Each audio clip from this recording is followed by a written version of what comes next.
Could you tell me a little bit about yourself? Well, when I was just a kid, I grew up, my grandfather had a big woodworking shop, and I was probably 6, 7 years old. He was about a quarter mile down the road. I used to spend my free time down in his woodworking shop, and he'd give me a few scraps of wood and a few hand tools, and I'd be building things. And I guess I've been making things and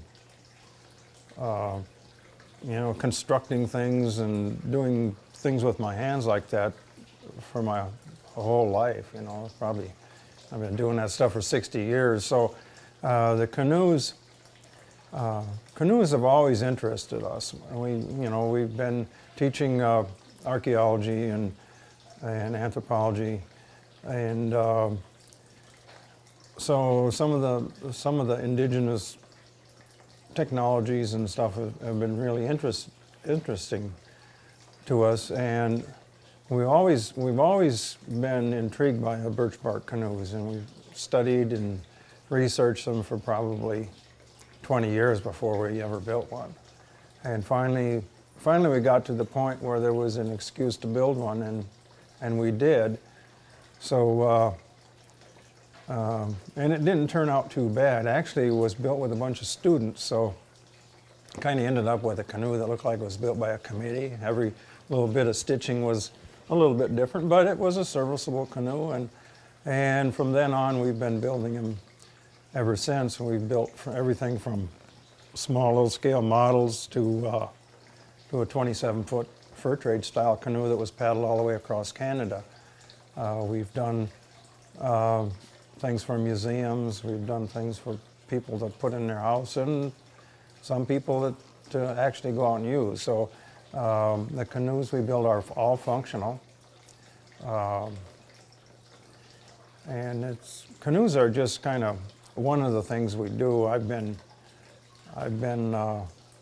done everything from design and build houses to make museum replicas of all kinds of old types of things to for a while I was carving lifelike birds and into the big national and worldwide competitions with that stuff.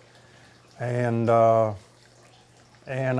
other thing I do a lot of research on is native pottery or ceramics, and so I do a lot of replicas of that sort of stuff and study it. So the whole area of past cultures and past technologies is something we've been really interested in, and have tried a lot of it. If you're going to understand how people lived and functioned back a long time ago, it helps to kind of immerse yourself in their technology and to get some idea how it actually functions.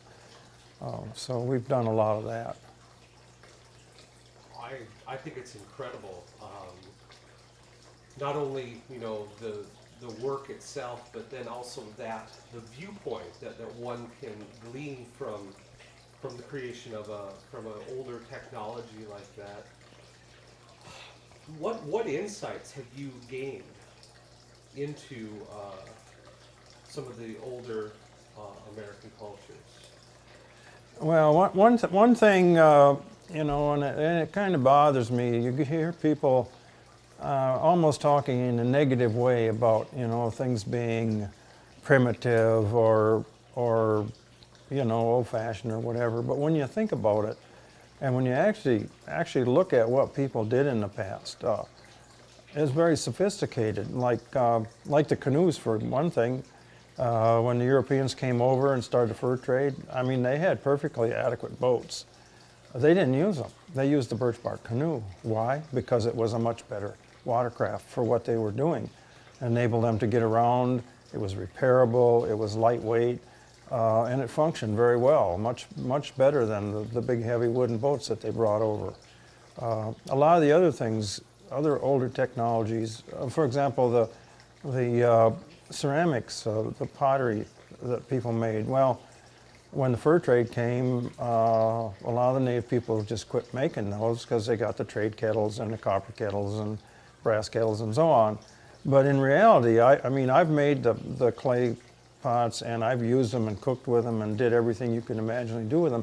And actually, from a functional standpoint, they're far superior to the European goods that were brought over.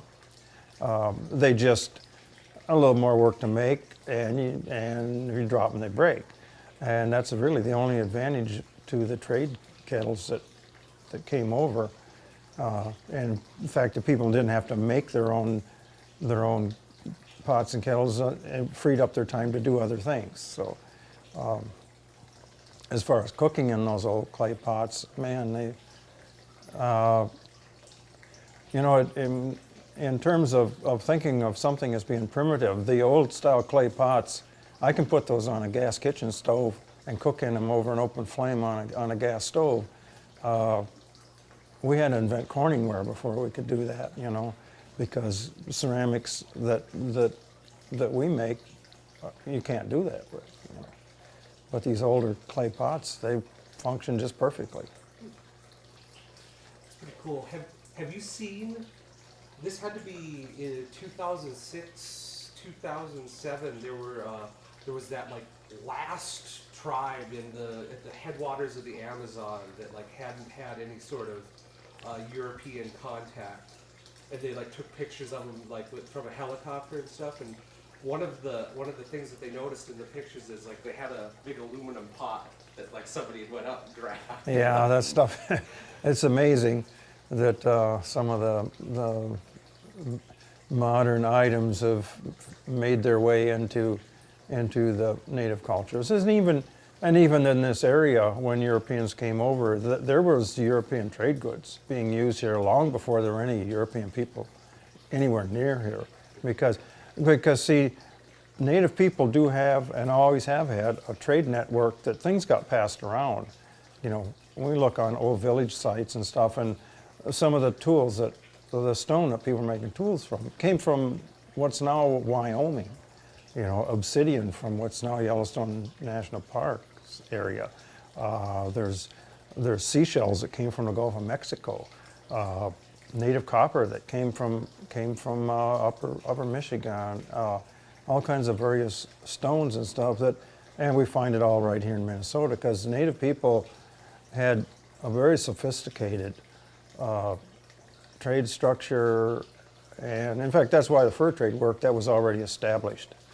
Things like that. So, we don't have enough appreciation for the native cultures and what they actually consisted of and had.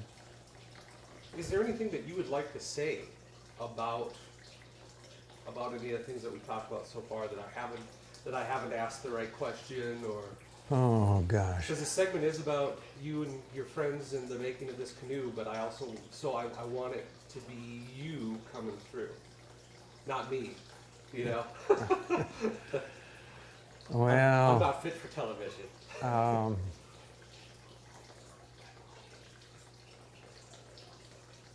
I don't know.